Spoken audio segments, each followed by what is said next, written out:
kasih dicicil 700 sih man. Kenapa? Pokoknya itu lah. Pilu, anak driver ojol ditolak ikut ujian gegara nunggak SPP, ayah memohon minta diizinkan. Seorang driver ojek online ojol di kota Medan menangis saat tahu anaknya tidak diizinkan ikut ujian lantaran menunggak uang sekolah. Anak dari driver ojol itu diketahui belum melunasi pembayaran uang SPP dan perpisahan. Siswa yang diketahui bernama Muhammad Fajar Siregar itu hanya bisa pasrah dan duduk di depan ruangan menunggu kepastian apakah ia bisa mengikuti ujian atau tidak. Kejadian itu diketahui terjadi di SMP PGRI 4 Medan. Driver ojol yang menggunakan jaket hijau memohon kepada seorang wanita diduga kepala sekolah, agar sang anak diizinkan untuk mengikuti ujian. Perdebatan itu pun semakin memanas.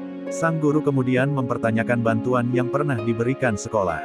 Driver ojol tersebut mengatakan, uang bantuan itulah yang digunakan untuk menyicil uang sekolah sang anak. Sementara itu, beberapa siswa lain ternyata juga dilarang ikut ujian lantaran belum berhasil melunasi pembayaran SPP dan perpisahan. Akan mengajak berdamai mengenai masalah video yang saya posting di akun TikTok saya. Dan saya berharap anak saya ini bisa sekolah dengan sebaik-baiknya. Semiskin apapun saya, anak saya tetap harus sekolah. Dan saya mohon maaf kepada para netizen.